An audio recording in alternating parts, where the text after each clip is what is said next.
Halo semua, selamat datang di 5BS. Gimana kabar kalian semua? Saya doakan semoga kalian semua sehat selalu ya.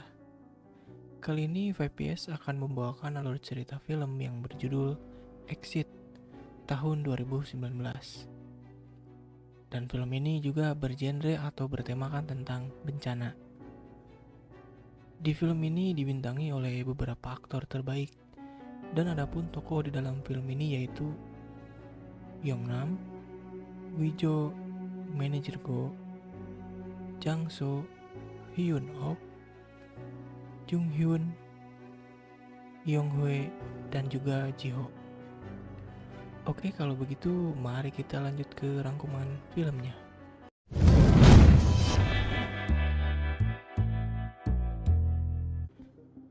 Film diawali dengan seorang pria yang bernama Yongnam. Saat ini ia sedang mencoba untuk mencari pekerjaan. Tanpa ia sadari, ada sekelompok anak kecil di sekitar taman tersebut.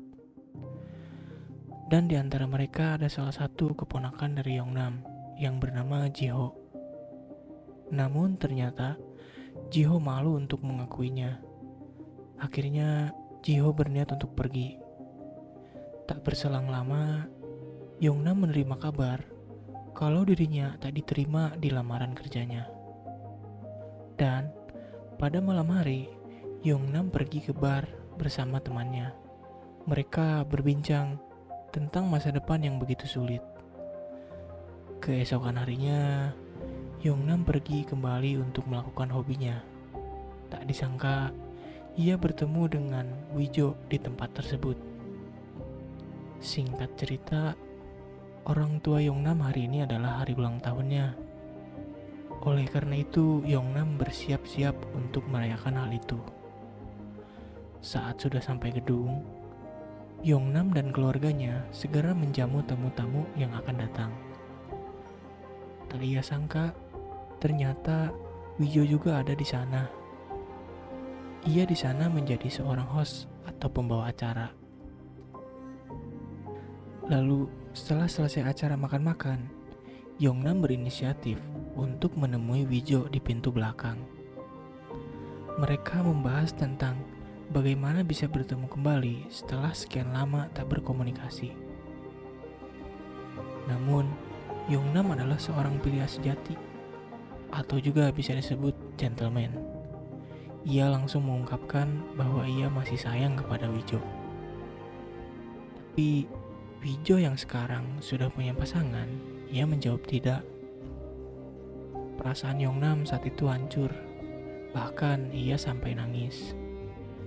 Saat sedang asik berpesta, tak disangka ada seorang pria yang membawa sebuah mobil yang berisi gas.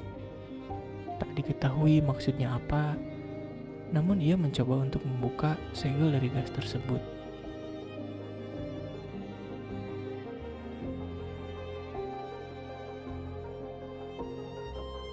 Tak berselang lama, gas tersebut akhirnya keluar dan menyebar begitu cepat ke seluruh area.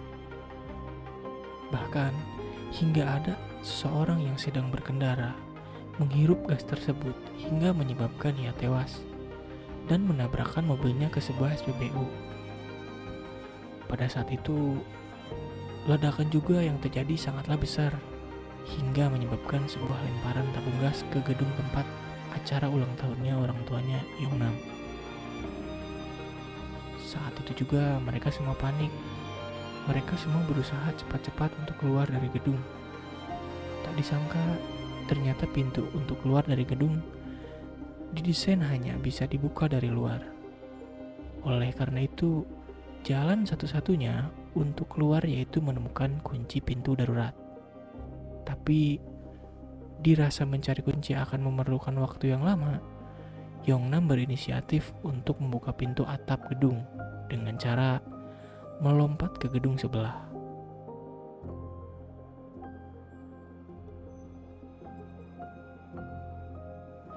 Setelah sampai ke atas gedung, mereka semua berteriak minta tolong agar pihak penyelamat melihat keberadaan mereka. Tak butuh waktu lama, helikopter penyelamat pun akhirnya datang. Namun, Pada saat itu juga ternyata Wijo sedang berusaha naik ke atap gedung.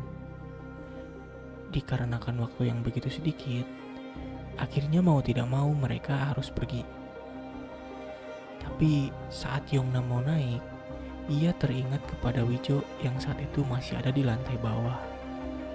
Akhirnya Yongnam memutuskan untuk menunggu Wijo. Dan saat helikopter sudah pergi, Wijo baru saja sampai ke atap gedung. Mereka berdua frustasi, seakan menyerah dengan keadaan. Tapi Yongnam dengan keyakinannya, dia mencoba mengajak Wijo untuk mencari jalan keluar lagi. Untunglah mereka menemukan pakaian khusus dan masker. Segeralah mereka berlari untuk pindah ke gedung yang lebih tinggi. Pada saat mereka berada di salah satu gedung, gas yang dari tadi menyebar kini sudah sangat dekat. Yongnam segera mengambil tindakan untuk pindah lagi ke gedung sebelah dengan menggunakan seutas tali.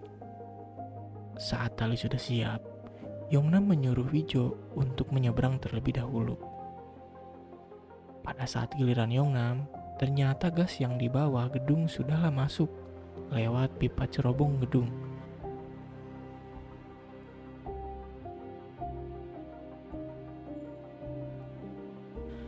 Akhirnya Yongnam berbalik arah dan ia melemparkan pemberat ke arah Wijo.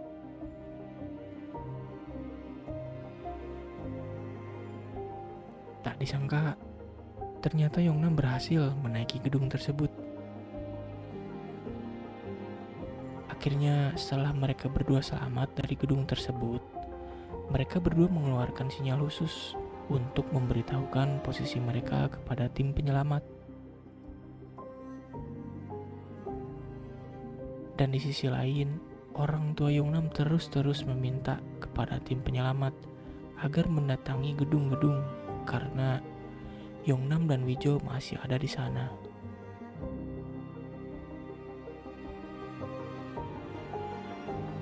Tim penyelamat mereka menggunakan drone untuk melacak keberadaan Yongnam dan Wijo. Sekuat tenaga, Yongnam dan Wijo terus memberikan sinyal agar bisa terlihat. Namun, apa daya, mereka tak diketahui oleh tim penyelamat. Pada saat itulah, Yongnam dan Wijo sangatlah pasrah dan yakin bahwa mereka tidak akanlah selamat.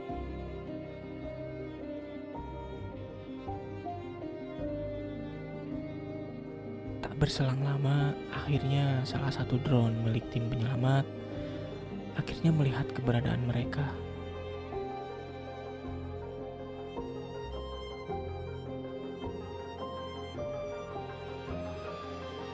Segeralah helikopter dikerahkan ke sana.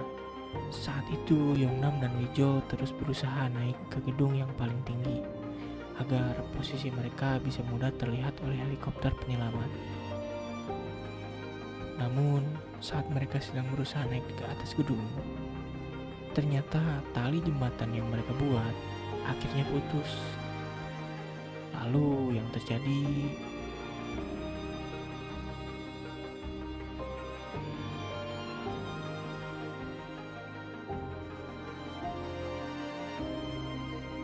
pada saat itu, kedua orang tua Yongnam sangatlah bersedih dan mengira kalau mereka sudah mati. Pada saat helikopter tim penyelamat merasa ini sangatlah tidak mungkin, namun salah satu kru tim yang melihat percikan petasan di salah satu tower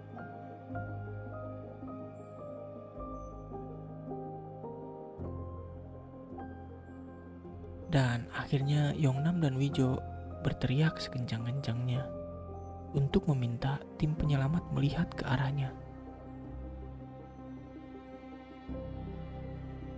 Dan di akhir cerita, tim penyelamat akhirnya bisa mengevakuasi mereka berdua. Dan film pun selesai.